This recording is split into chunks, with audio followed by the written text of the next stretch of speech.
أعوذ بالله من الشيطان اللعين الرجيم بسم الله الرحمن الرحيم الحمد لله رب العالمين وصلى الله على سيدنا محمد وآله الطيبين الطاهرين المعصومين.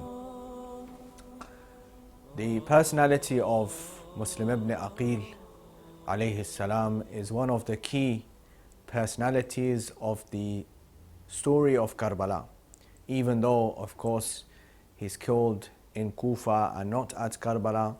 But in order to understand the story of Karbala, in order to understand the message of Imam Hussein alayhi salam, and in order to understand the strategy that Imam alayhi salam had, is imperative for us to examine both the stand, the life and the eventual execution of Muslim ibn Aqeel alayhi salam.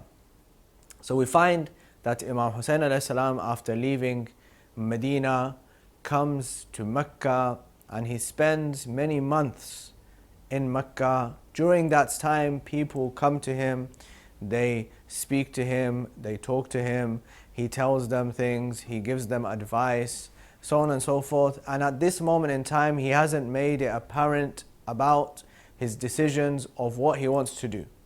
During this time, he receives a number of letters from the people of Kufa.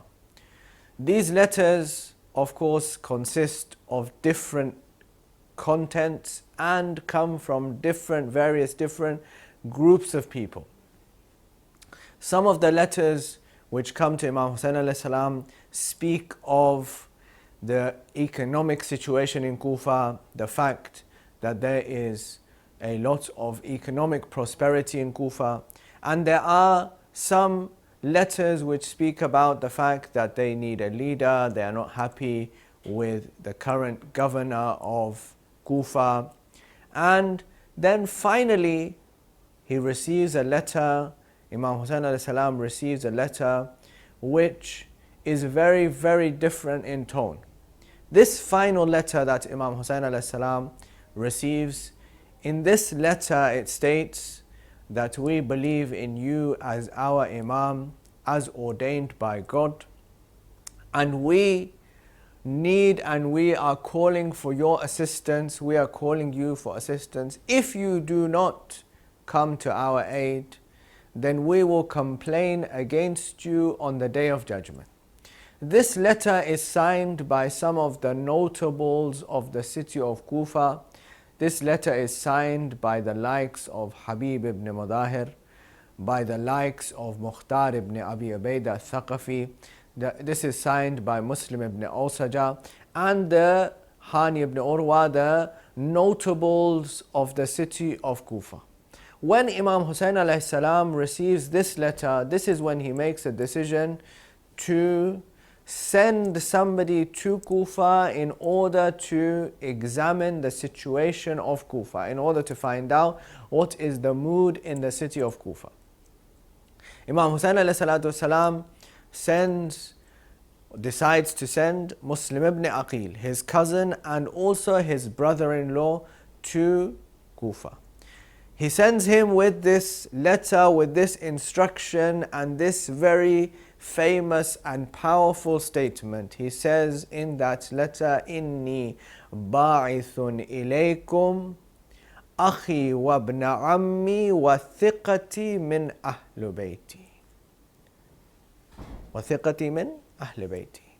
I am sending towards you my brother, the son of my uncle, and the most reliable from my family, Muslim ibn Aqeel." This is a testament to the great position that Muslim ibn Aqeel enjoyed in the eyes of Imam Hussein alayhi salatu wasalam. He sends him towards Kufa. He leaves from Mecca. Some narrations mention that he leaves from Mecca, he goes towards Medina, and from Medina he comes towards Kufa. And he arrives in Kufa some 5 weeks prior to his martyrdom, eventual martyrdom on the 9th of Dhul Hijjah. When he arrives there, People are unhappy already with Nu'man ibn Bashir, who's the governor of Kufa. And so strategically Muslim ibn Aqeel decides when he arrives in Kufa, to stay at the house of Mukhtar.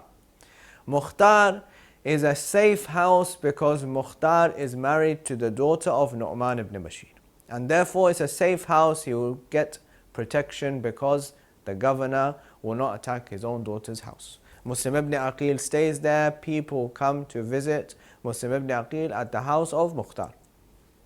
He stays there for many days until news reaches Yazid. How does news reach Yazid? News reaches Yazid from people who are unhappy with Nu'man ibn Bashir, and there's two individuals of Kufa who are leading the charge against Nu'man ibn Bashir. One is Umar ibn Sa'd ibn Abi Waqqas and the other is Shimr ibn Dhil Jawsh. And these two, of course, are the ones who eventually come to Karbala to kill Imam Hussein alayhi salatu wasalam. These are the two who lead the charge against Nu'man ibn Bashir. They inform Yazid that Muslim ibn Aqeel has come. He is popular. There are 12,000 to 18,000 people who have pledged allegiance to Imam Hussein alayhi salam on the hand of Muslim. This is by no means the majority. Of course, there are many more thousands of people in Kufa who are the silent majority. But 18,000 have expressly pledged allegiance to Imam Hussein alayhi salam on the hand of Muslim. And therefore, situation will go out of control. So these people inform him of the situation of Kufa. And on the other side, Yazid is also worried, so he seeks advice, or one of the advisors of his own father, Sir John. This advice that he seeks is regarding what should he do about Kufa. Sir John says to him that I am advising you, and before you I advised your father Muawiyah as well. The advice that I'm going to give you is the best advice, but you will not like this advice. So he says, what is this advice that you're going to give me which I will not like?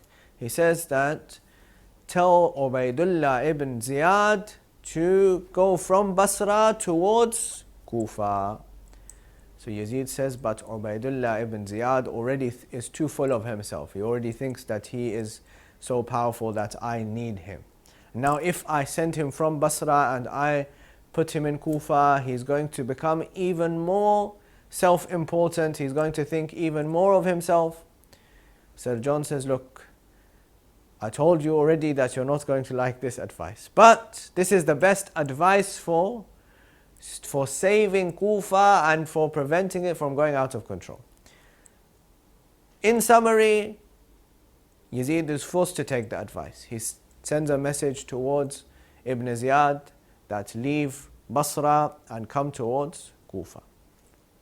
He comes towards Kufa, he does the classic trick of impersonation in order to win over the people of Kufa. People of Kufa are thinking that Imam Hussein alayhi salam is going to come because that is what Muslim has told them.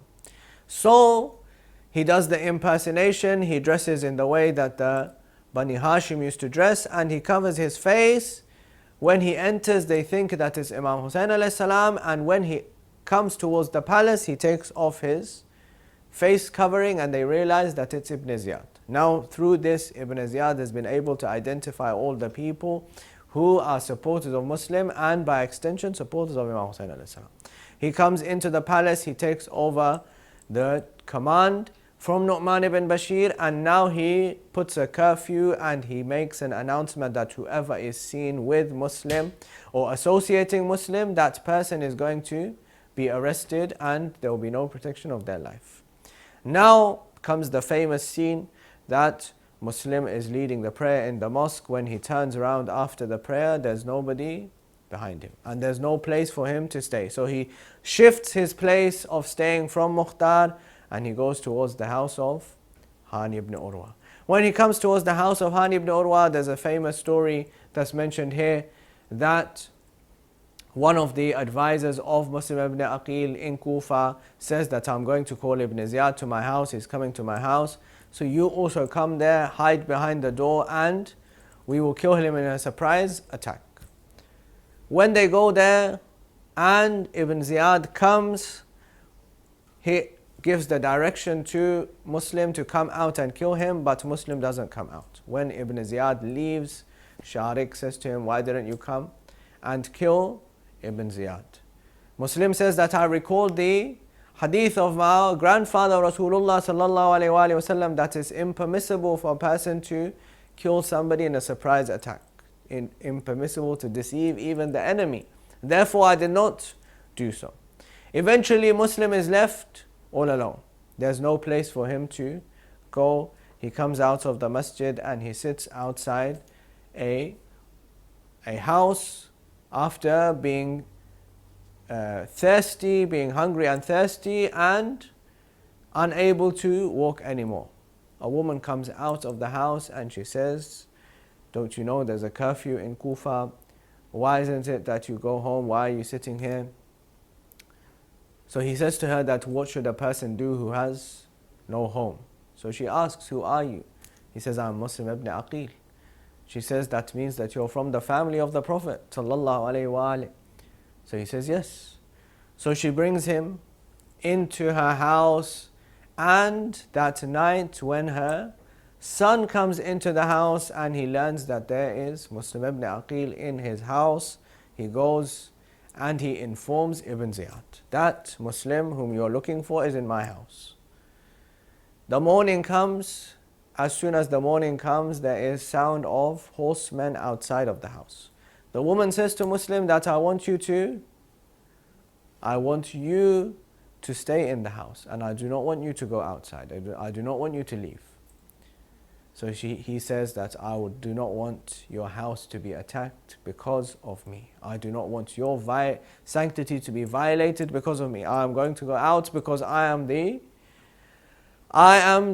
member of Bani Hashim, and we do not hide from the enemy. We take on the enemy and we confront the enemy. Muslim ibn Aqeel comes out of the house. Outside is Muhammad ibn Ash'ath with 500 men. And there is a battle which takes place. Straight after the Fajr, there's a battle which takes place. Muslim fights valiantly and many of the men are killed. Muhammad ibn Ash'ath sends a message to Ibn Ziyad that I need more men. Ibn Ziyad sends a message back saying to him that I sent you to arrest one man, but you're asking me for more men. Muhammad ibn Ash'ath sends a message back and says, do you know that we're fighting against one of the bravest warriors of Hashim, of Bani Hashim? This is not an ordinary person that you asked us to go and arrest. More men come. Eventually they still can't overpower him. So eventually they decide that they're going to take him into the alleyway where they have dug a ditch and his horse will fall into the ditch and then they will arrest him. When they take him into the alleyway where they've dug the ditch and they covered it with grass, the horse goes into the ditch and then they start pelting him with stones. They pelt him with stones and he becomes injured and they arrest him and take him towards the palace of Ibn Ziyad. When he arrives in the palace of Ibn Ziyad, somebody says to him that you didn't do salam to the Amir. He replies, Mali Amir illa al-Hussein. I have no Amir, I have no master except for Hussein alayhi salatu wasalam. He asks for water. Water is brought to him. When he takes the cup towards his mouth, because his mouth is bleeding, the cup fills with blood. More water is brought. Again, when he tries to drink the water, it again fills with blood. Third time the water is brought, he again tries to drink it, but his mouth is the cup becomes full of blood. They throw out the water. Muslim says that I have some wasiyat. I have some final will. Umar ibn Sa'ad is brought and says, you are responsible for fulfilling his wasiyat and his final will. He says that I have a debt for some people in Kufa. I want you to sell my armor and my sword and pay off that debt. And I want you to inform my master Hussein not to come towards Kufa. Ibn Ziyad informs that your first wish will be granted, but your second wish will not be granted. He's taken towards the roof of Darul Imara, of the palace. When he goes towards the roof of the palace, he says, I want time to be offered 2 rakat salat. They say, pray, but it will not save your life. He prays. He offers the 2 rakat salat. Then he turns towards Mecca and he says, Assalamu alayka ya Aba Abdullah. He says, oh my Master Hussein, I invited you to come, but how quickly have the situation of Kufa changed? How swiftly has the situation of Kufa changed? He says, oh my Master, I invited you here, but now I am going to be killed, executed. As soon as he finishes the salam, they execute him and they behead him. When they execute him and behead him, they throw his body off of the roof of the palace. And they take his head and they place it on a spear and they put it on the door of the city of Kufa. O Muslim, you are the first one whose head was cut off and the first one whose body was paraded through the city of Kufa. Your head was cut off and your body was paraded through the city of Kufa. Imam Hussein alayhi salam, who is traveling at this time between Mecca and Kufa, when he hears the salam of Muslim, he calls Abul Fadl Abbas and he says, O Abbas, bring me the daughter of Muslim. Bring me the daughter of Muslim. Abu Fadl Abbas brings the daughter of Muslim, 3-year-old daughter of Muslim, to Imam Hussein alayhi salam. When she comes to Imam Hussein alayhi salam, Imam asks her to sit in his lap and he places his hand on her head. He strokes her hair. So she asks, she says, oh my uncle Hussein, you are stroking my hair the way that people stroke the heads of the orphans. What is the news of my father Muslim? Imam Hussein alayhi salam says to her, weeping, that Hamida, from now on you are to consider me your father, because your father has been executed and he is no more. I'm sure that at that moment, daughters of Imam Hussein alayhi salam would have been watching this scene. And they would have also thought that when our father is killed, somebody would be there to stroke our hair and somebody would be there to say some words of comfort to us. But alas, on the day of Ashura, when Imam Hussein alayhi salam was killed, after he was killed, people came towards the daughters of Imam Hussein alayhi salam, but nobody came to offer them words of comfort or to stroke their hair. But they did come towards the daughters of Imam Hussein alayhi salam. Some of them came and hit them with the whips, and some of them came and took off their earrings. Ala wa la'natullahi ala al-qawm al-dhalimin, wa saya'lamu alladhina dhalamu ayyam al-qalabi yanqalibun. Allahumma salli ala Muhammadin wa ali Muhammad.